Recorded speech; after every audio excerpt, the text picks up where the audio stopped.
Good afternoon and good evening, LinkedIn friends, Value First Nation, here with episode number 3 of this new series we're doing with Clement, Value First Communication. Today is all about Principle 3, respecting context and timing in all communications. How you doing today, Clement? Doing really good. Excited about everything that's happening, and yeah, just the future is bright.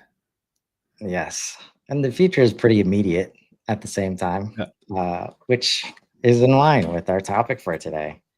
Yeah. Timing and context. When I thought about like what we're going to talk about today, which we'll get into in a moment, this moment that we're in, where everything's moving so fast, we got inbound coming up, still major foundational problems throughout the ecosystem. Everybody trying to do stuff with AI and new tools. The pain is just like rising a little bit. So like contextually, right? People are starting to understand that maybe we can't do things the way we've always done them. And AI getting faster and faster, creating this urgency, like on many levels, in many different ways.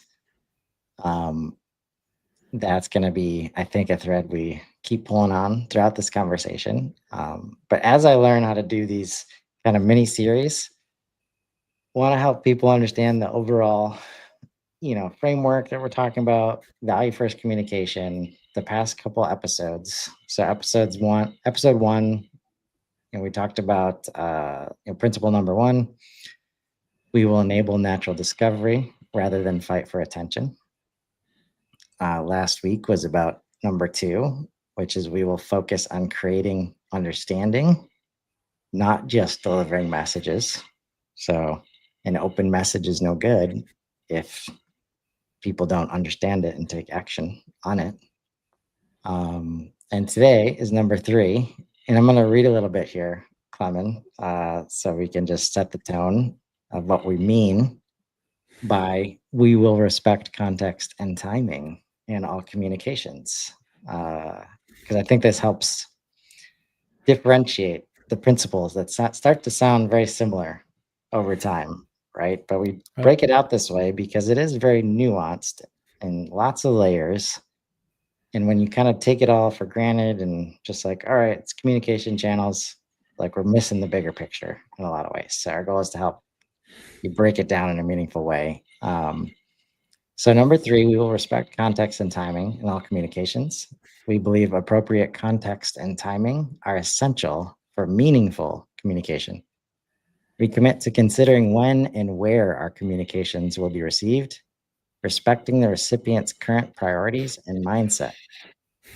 This means we will align communication timing with natural decision cycles and information needs rather than promotional campaign schedules.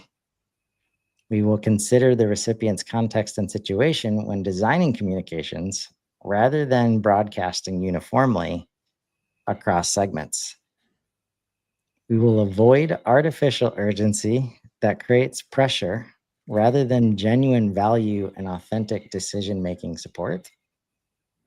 We will respect appropriate boundaries for different channels and relationship stages rather than maximizing touchpoint frequency.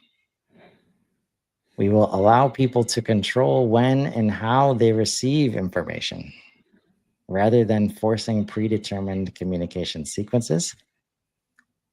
And our implementation example, instead of sending the same monthly newsletter to all subscribers, regardless of their interests or stage, we create topic-specific content series that people can subscribe to based on their current needs. And we respect, imagine this, respect unsubscribe requests immediately and never re-add people to the lists they've left. That last part there has been a known best practice for a long time. But, still, we know people aren't adhering to it. And so as I go through that, Well, pick your point. What's going on in your brain right now? A lot. uh, I mean, this is an important topic. I mean, funny enough, not related and planning to relate to what we plan to talk about today. Last week I was posting about part of that. Align your communication with where people are in their buying process, in their state of mind. I was just describing how we are doing for one of the users, which is part of writing the email is the value from a property, which is filled out from the form where they ask how ready are you, how far are you in the buying process. They're just looking around. They plan to buy the equipment in the next 6 months or in the next year or in next month. And based on that, we're changing the call to action in the email. If they say, hey, am I just looking around? Sure, here's a webinar. Here's a white paper about our technology. Let me know if there's something you want to dig deeper. If they're ready to buy in the next month, here's my scheduling link. Not everyone needs to receive a scheduling link because they're not there yet, and you would miss the point. And I think that will be more and more important with everything that's happening. And in a way, all the talk about intent data and buying signals and all these are kind of going in that direction, trying to understand what is relevant for whom at what stage and how to better communicate. And I think this is the way to go. And because of all the tech now available, all the data, and then AI on top of that, you can really understand what's happening. And then we're getting to the point, in HubSpot, you have so much context about every contact. Use it. I mean, you have lifecycle stages. You have all the activity timeline notes and things and previous communication and all the AI note takers. Yet I still get emails. Hey, we've been in touch 6 months ago. Is now a better timing? Period. I had a call with that guy 6 months ago. I mean, why didn't you relate to it? I mean, I told you why I'm not ready to buy back then. I mean, there's just so much we can do better. Yeah. Especially And because I mean, it very quickly becomes a data model conversation, and I won't take us there all the way, but like the things you described about being in the CRM, like meetings or call notes or when data was entered. What we're talking about is the difference between, was it entered as they were audience still, or were they sales accepted, right? Yeah. When did that call actually happen? And when we let our stages just sit wide open and we lose the context of the system that we're trying to work in, like, you no longer get to leverage like that system, right? So we are seeing so many people like, we need this rebuilt. Our data is not clean enough. Like, and this must be coming from the place of people are understanding what AI can do. They probably always have wanted to do this kind of stuff in a better way. They're trying to connect these dots and can't, right? Something even I was struggling with as I was reading that, like to the point where it's like, maybe I need to tweak this a little bit. But I think it's like the relevance of the timing of the journey, so important, right? Yeah. Because this kind of content here is designed for, I'd say, like, quote unquote, top of funnel, right? Like people learning about the pains that they have in the transition that they're having to go through in AI. And like, so it would be very challenging to try and align exactly with timing and relevance with a very specific target here, right? So what we do since we want to be present at that moment of the journey still, we just show up with value, right? We're not trying to convert. We're not trying to like design all the pain point messaging and value prop messaging, and right, we're just sharing information that we know will be helpful to people that find themselves in this situation.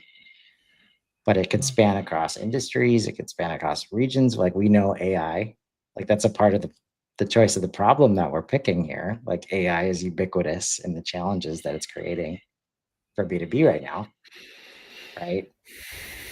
But that's very different where, and I'll say the value of this content is that if somebody comes into the pipeline and they happen to be having like a communication issue that relates to, hey, I've been using, best practice, best time of day, like suggestions from HubSpot, and like our email opens are going down, and like all these performance metrics are going down. Now this turns into like, I can either take this content and apply that conversation to this content and get really personalized or personal with the content, or I can say, hey, yeah, we've got that, and then start to understand their feedback, like the feedback loop about the messaging, and then have them tell me exactly what is resonating, right? And actually get to the point. Okay, I know for a fact this person in this job title in this industry resonated in this exact way, right? Now I'm better positioned to actually do and like care about the context and the timing of stuff. So if I see that person show up on the radar again, that type of person, that ICP, if you will, right? I can actually respect the timing and context, right? Yeah. So that's where it's like a fair challenge right now is that this, us showing up like in this way and spending time on this is very much counter to all of the performance marketing strategies and all of the things of the past. But what we are doing, in my opinion, if I may say so myself, like we are respecting the fact that everything is going 1,000 miles an hour right now. And people will get to it when they get to it. And we have zero control over that. And if they like it, it will be the most pressure free, just here, take it. We think it's helpful, right? That's how we are respecting, their feeds in this case, right? Yeah. My mind immediately goes to all the kind of content creation on LinkedIn, where you don't want to focus on impressions and vanity metrics of total engagement and so forth. Where I think you want to focus and where that value connects to let them raise the hand where they feel the pain is. You should be talking about the challenges and ways how you're solving those challenges for that persona. When they're ready, they will like the post, or they will add a comment to the post, and then you have immediate connection. Then go to DM, say thanks for the engagement on my post. It seems this is a pressing issue worth a chat. They engaged in a content about a topic, about a challenge, data model, whatever it is that you're talking about. They showed up. It clicked so much that they clicked like or whatever emoji they picked, or they commented even on the post. This is like someone would respond to your cold email, basically. Yeah. But at the point where they're ready to talk, otherwise they wouldn't engage if they wouldn't feel that pain. Right. And I think that's And then, the big change, right? Like, yeah, like winning the lottery. If you're doing outbound and you happen to catch them in that moment, right? when we're doing stuff like this, and it's kind of inboundy, right? Where it's almost like, and this is how they come in sometimes, right? It's like they've won the lottery. It's like, oh my gosh, this content is just speaking to me. It's like you knew me, right?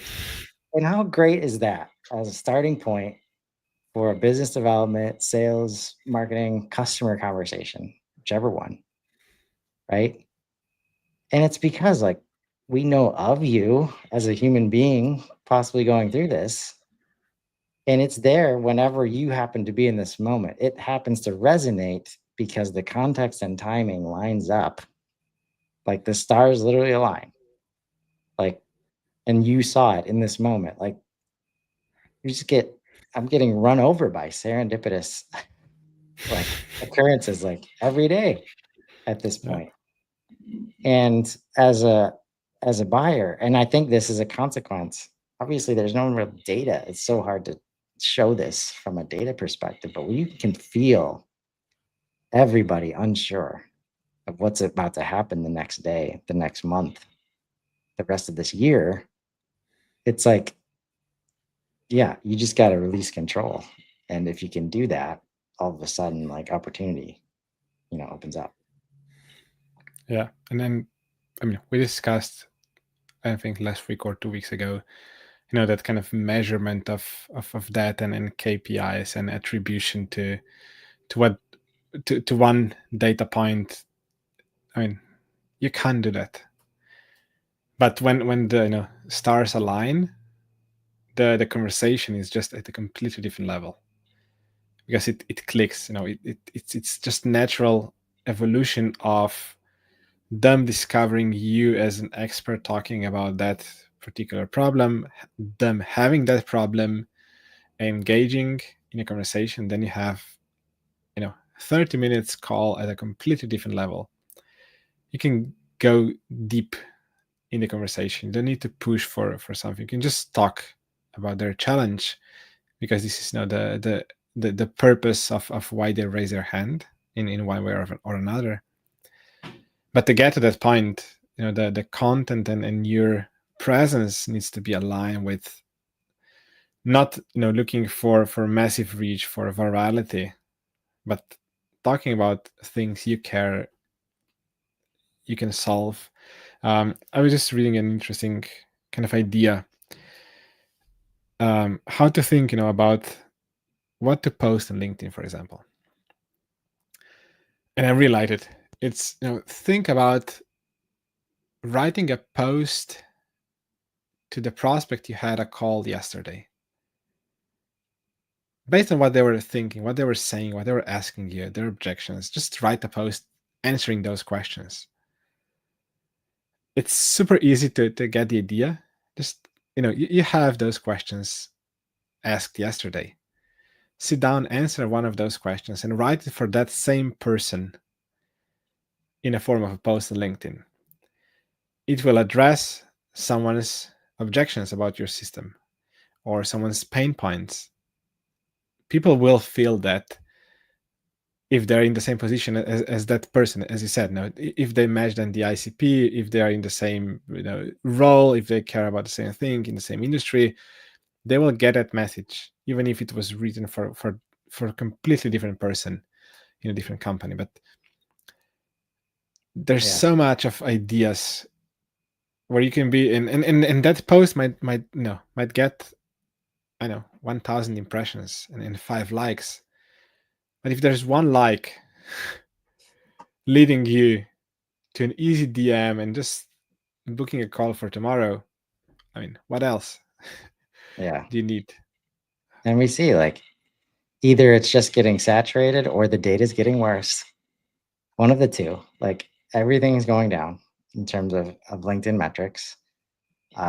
Most of the like success use cases I see of why a post worked or not, like such a straw man argument about what was involved, and we have no idea the context and the timing.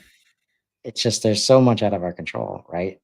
And so this is not us saying like just build it or create it. and people will come, right?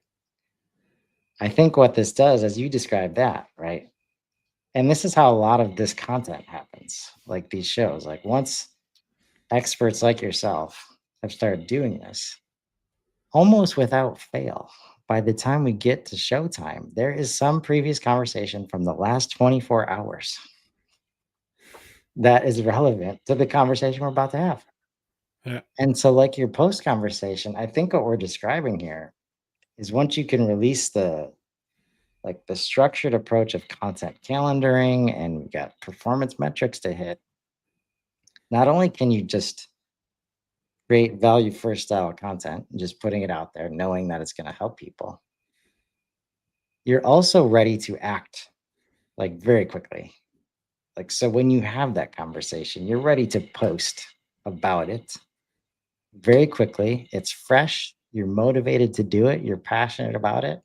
It just resonated with the person you talk to. So it's like this one person, like, uh, feedback group. It's like, okay, we just nailed it with that person. Let's see if there's anybody else out there. So uh, it's all working. But if you have to go filter that through some kind of campaign calendar or some kind of, pre-designed messaging strategy, or like take it up to the brand, team, and is this right? Like it kills it, right? You Yeah. can't act quickly. And so because you can't act quickly, you can no longer respect the pain that people are in that moment, right? And like think this is a good opportunity. Like we can start to shed light on what we're doing, I think. Uh, like we talked about your post. I don't know if we did it live or after the call, right? But your post about data like being bad, right? In every HubSpot portal. And like 100 comments, right? Of people recognizing that it's a problem, but almost no solutioning. It's like, yep, that's the problem. Like what we're talking Yeah. about is that we're taking action, we're being proactive about this and saying, okay, let's respect the pain that people are having and let's take this seriously. Let's get a bunch of experts together. Let's put on an event, right? At the end of August, by the way, right before inbound, when we know like timing of everything, people are starting to feel the pain of AI, right? And not having their data together. There is a moment in time where it looks like, people are at the right amount of pain. There's the right amount of urgency. If there's not, inbound is kind of creating it, right? As HubSpot introduces new product, right? So this is how you kind of read the tea leaves of the market that you're in. This is going to market. This is being in the market, being in the conversation. And you can act quickly because there's no like, this is what we're doing this year. This is the strategy. And this is how we're going to say it. And we know exactly what's going to happen on the way. The closest you get to that is this is our value prop. This is who we help, right? No matter what the situation we're in, we'll be in a position to translate the problem and the solution in a way that's going to resonate, right? And when you're like creating this top of funnel content is a continuous feedback.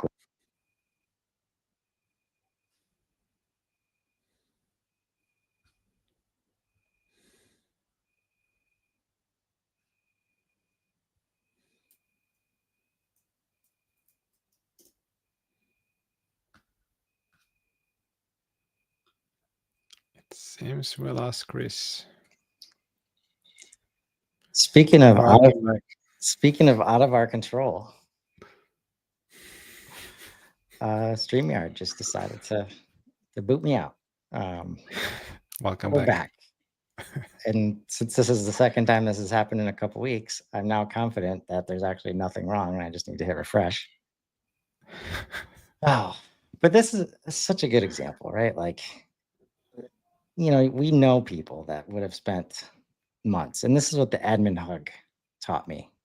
right? Like the way we used to do content like this, and a lot of people still do, you spend months designing like the perfect webinar, right? And there's two sides to what is out of your control. It's technical difficulties, like what just happened. My approach is that I'm grateful that I was able to come back on. If I wasn't, and they would have continued working on the Xfinity lines like they've been working, and I can't continue, like, hey, at least we got half an hour in, right? Yeah. Like that's the value of choosing to do it on LinkedIn where it's automatically recording and we'll be there and we can comment after, et cetera, et cetera. So technical difficulties out of our control. No matter how much testing, like we're so bandwidth dependent right now, like and now becoming AI dependent. That's level one. Level two is the audience. They have stuff like this happen on their side, except it's not just tech, it's life. Yeah. Right? Like people people apologize to you like after the event happened, right? Like, oh man, I was so excited for this, but I had to take my dog like to the vet this morning. And even though they were so excited and they definitely would have been there live, the chances that they watch it on demand, very small, very small. Right. And that's where it sounds like a cop out in a lot of ways, but it's the reality of this ever changing, like super fast world that we're in right now. Right. Meanwhile, everybody's kind of feeling that. So we flock to the places where we know stuff will be going on. We know communication will be happening. And that's either in-person events that happen to be like, hell, like in the oldest way possible, like going to the local watering hole, like and finding somebody to talk to down there. Like digitally, that's LinkedIn. That's your Slack communities, right? Yeah. People can count on those things, right? And I'm thinking about this. Thank you for bearing with me as I think about this out loud. If everything else is out of your control, like you start to gravitate naturally towards the things that you can like control, right? And social media is the digital thing that you can control like right now, right? And being present and being active and what you talk about, how you talk about it, this is everything you can control. You can't control LinkedIn algorithm by no mean. But you can control what and how you're communicating. Are you sharing the value, or are you just sharing content for the sake of content? All that is this is under your control. Yeah. And this is like kind of revealing another layer of this, I think, which is respecting time and context for yourself, right? Like, and this is where it starts to be super common sense. Like it resonates with everybody. The idea of commission breath. Are you familiar with that phrase? No. Like when you get pitched and you're on the call and it's end of the month and there's a quota to hit and the salesperson is just doing everything in their power because they need to get commission, right? I'm sure it has many names, but it's like the worst position to be in as a buyer. If you're a smart buyer, you leverage the hell out of that moment and get the lowest price that you can because you can get it, right? Even as a HubSpot partner, like people that ask me about pricing, it's like, hey, if that's all that matters to you, like end a quarter, like guaranteed. Like, but guess what? Like if you lose 6 weeks of ROI because of that, like you're missing out. Like what I saw today in product wise and what we're going to see at inbound, I never want to talk about the cost of HubSpot being a blocker with anybody ever again. Like it's not close. Like when you start leveraging it properly.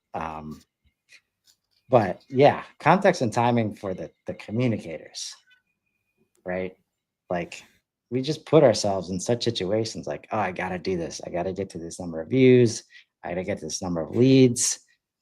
So we manufacture messaging that's supposed to convert faster. We put so much effort into these conversion paths because we're missing our leads numbers. We're missing our revenue numbers. Let's try to impact it, right? When the fact is, it's end of year and people are on holiday, right? No matter what you do. Like it's August, all of Europe's on vacation, and that's your target market. Like, good luck. I mean, I'm sure, I would imagine, maybe you can tell me if I'm wrong, like as a sales manager or revenue manager, like it's kind of like that month is forecasted differently. Yeah. Right? Like Yeah. It's a different season.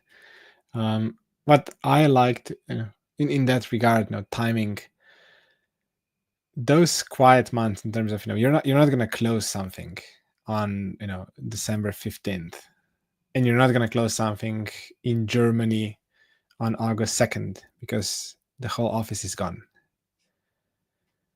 But if there is one person who is still there, you can have a really good conversation. You don't need to push for signature because it's not going to happen. No matter how close to quota you are, it's just not going to happen. So don't push for it. Rather use that timing to just talk about it. Yeah. Build relationships. Take those 30 minutes to just talk about the problems. Because of that 30 minutes, in 4 weeks, when everyone is back in the office, you'll have a so much better pitch about your solution, or the proposal will be so much clearer. Because of that 30 minutes, you didn't want to push, but you just wanted to talk to people. Yeah. And the thing goes, for end of the year, things get quiet in a way. Of course, the ones rushing for the end of year deadline and so forth, they won't have time. But there are people who can spend some time just building relationships, talking. And this is the more likely to close in January than it would if you just push for it in December. Anyway, it would close in January because it's not going to close in December. But the likelihood or the relationship or handover from sales to customer success, if you will be so much better because you have a completely different relationship built. Onboarding will be smoother because you understand them at a different level because you spend 30 minutes talking to someone. And this is respecting the timing. It's funny. I'm still kind of getting emails and DMs on LinkedIn Friday afternoon. Hey, can we meet this week? Sorry, I logged off from LinkedIn 4 hours ago. Sorry. No, we're not meeting this week. I know it was scheduled 4 months ago, and now I'm in line to get that message, and you don't know if it will be sent on Monday or Thursday or Friday afternoon. But no, I'm not responding to that message, and we're not meeting this week because it's Friday afternoon. Yeah, and I think that's where, as we're seeing, one, like AI is in a better position to make adjustments like that for you when you give it that context. And two, like the advent of technology and SaaS. Like I have to imagine that most human beings like have a problem with that situation that you described, where if they would have been the one to click send, there's no way they keep it with that wording, right? Yeah. In my personal situation, like I have some quick messages on LinkedIn, like if you reach out to me, right, or if you connect with me, I say like, hey, thanks for the connect, what brought you my way today? I have today, I have yesterday, I have this week, right? And if I don't, and I know it was 2 days ago, like I cannot send the today one, even if I know it's not that big a deal, right? Yeah. Like, and I could conceivably like, well, I hit the button today, so could be today. But it's like, no, like they sent out their request a couple days ago. Like the context is just a little bit off, right? And it bothers me enough to make that change or not send it at all, right? Yeah. And I'm starting to realize more and more that that has an impact for people. Like people appreciate, the transparency, and like it it creates an indirect, like I care about you, like as another human being, right? Which at the end of the day, like 25-50% of the trust like journey, like if you just show that, like you're halfway done in some cases because they're not getting it from anywhere else, right?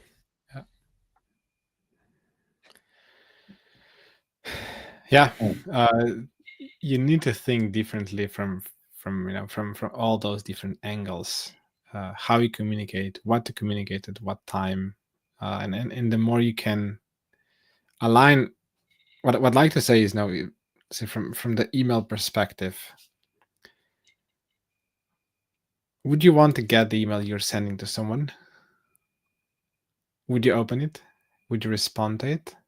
If not, why are you sending it? Think how you can do better. If you would not want to get that email in your inbox, if you would feel this is just a noise in your inbox, why are you sending it? Think further how you can improve it. Of course, you might not be able to improve it tomorrow, so it's fine to keep sending it, but start thinking how you can do that differently, how you can level up. Earlier today, I posted a topic for one of the brain dates at Inbound to just talk about how to level up HubSpot sequences from all the different angles you can think about them. There's so much that can be done in a better way. Interestingly enough, 2 days ago, I had an interesting discussion with one of the users. We were talking about looking at the emails we're writing through our system, which is just at the end of the day, 10% of the communication one is currently getting when they request a demo. So someone is requesting a demo on their website. They get a scheduling link immediately. If they don't book a call, they would get an email written through Celestial. 3 hours later, they would get a marketing email designed, sent through HubSpot with a booking link. And then the day after, they would get a connection request from a sales rep. Then they would get the day after another marketing email. So if you take a look at everything that one person is getting, each of those touch points can have a different position and different purpose in terms of communication. And then think from that perspective, you would probably be willing to maybe experiment a bit with the email. So the sequence email we're now discussing to be a really witty one, creative one, because you have those 2 hours window where that email is even relevant for the recipient. So it's let's say 30 minutes after they requested a demo but didn't book a demo right away, and then 2 hours window before they're getting the next marketing email. So this is a point in time when that email is relevant. After that, they already got another touch point from that company. So the broader view of all the communication, of everything you do with each contact and every company, understanding the context, how to think about it from the 50,000 feet above, is another kind of discussion I think we'll all need to have around value first communication, better communication, timing, in all communication channels. Yep. And I'm starting to align like almost everything like around this.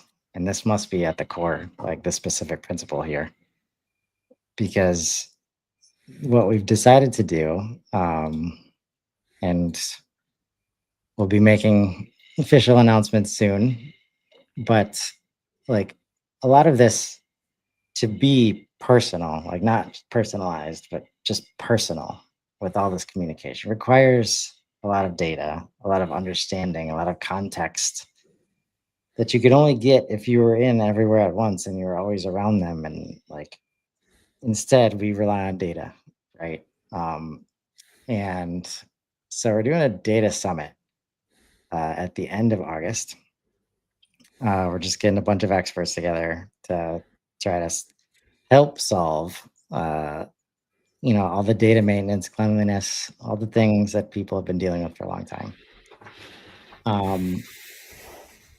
We haven't finalized the schedule yet, but this conversation might as well have finalized it because if you want like 50,000 foot view, like when we call people leads and MQLs and SQLs and opportunities, of course it's hard to take a step back and understand how you can support their context and timing, like how you can respect it.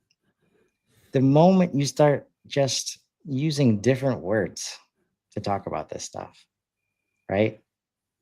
Designing this around the value path, which is like the way I refer to life cycle stages as people have known them, right? But really like categorizing the people and where they're at in their journey, right? So the audience stage, I am learning. All right. If they're in learning mode, like don't think that you can give them a discount card to get them to convert faster at the end of the month, right? That's not going to work. What if they're learning mode, they're going to watch stuff like this, right? Yeah. Then researcher stage, right? MQL, SQL, like depends on how you describe it, even leads, right? People have figured out they have a problem and they are researching, right? Not necessarily going to convert. Probably that 6-month call that you had a while back, still trying to understand the problem and what solutions are available to me, right? Then we've got hand raiser stage. All right, I'm solving this problem. Got to figure it out. All right, let me talk to somebody. The hero stage, they're building conviction. And this is so key. Most of the time in B2B, there's other internal things happening around them where if you don't help this person solve for that, it's not just their conviction, it's the organization's conviction, right? And once you can identify that, you're like, oh, this kind of content, like this little video explainer that they can give to their boss, makes a lot of sense to put time and effort into doing that, right? Then we've got the value creator stage, which I changed from the customer stage because this might be a brand new person. It often is a brand new person that's getting handed off. Sometimes both sides are new people, right? And there is no trusting relationship at all between these people, but both of them have to create value, right? So that's the position you're in. You can understand that context and timing very simply from a very high level, right? Then we have adopter stage. All right, we created the value. We all realize the value. The organization realizes the value, right? What can you help them do that? Helping them kind of like, I love talking about these stages and the nuances between adopter and advocate, right? People sitting right next to each other. Like one can be just learning HubSpot and the other one hasn't been able to shut up about it for a while. That person, the internal sharing that they can do, like they're the person, like give them the updates, like they're the internal motion. It's not about like just getting testimonials, right? And then lastly, the champion stage, right? Enabling people to really like level up, like not just call them for the next customer call, right? Which is how we think about champions normally. Yeah, this person will will say a good word for us, they're our champion. Like, no, we go beyond that. So that's how hopefully that helps from a timing perspective. Like, you don't have to be all hands up. I have no control over the situation. Like, there are some for me, it's turned into some common sense buckets about this buying journey and putting just enough structure around it to say, okay, this stuff is making more sense, right? And it's not based on KPIs, it's based on human behavior, right? So aligning data conversations, data workshops, data training, like maybe some data debates, right? I'm sure if I'm involved in any of the intent data conversations, it'll turn into a debate real quick. Maybe best to keep me off that part of the ticket, Kevin. But a full day just aligned with the buyer and the customer, right? Because if we can respect them, everything else starts to fall into place, right? Yeah. So And from respecting, it goes to alignment of how you communicate, what to communicate. Back to how we opened today's show. It's really about being relevant, being personal. The timing matters. Their position matters, and as much as you can understand where they are, the better you can communicate with whatever value is appropriate according to their stage. yep. So excited to get that going, and excited to have people. I think it's going to resonate a lot. We've got a lot of bright minds involved from the ecosystem. This is not a problem that one person or one company like can solve or has been able to. I mean, 17,000 apps haven't been able to solve it. So hey, we'll take another swing, trying from a different direction, and see what's what. And then yeah, I'll just leave it at that. Always a pleasure, man. Principle 3. I don't know why I'm still surprised at how impactful these are. But I mean, to me, it's always super insightful talking to you. So I hope others listening, at least part of it, can just feel it, how how important those topics are to start thinking about them, and then and how as we naturally this all fits together, right? So next week, principle number 4. Or actually, you're on vacation next week, right? it will be the August of 18th, so August 19th will be the next session. Okay. I'm So in Europe.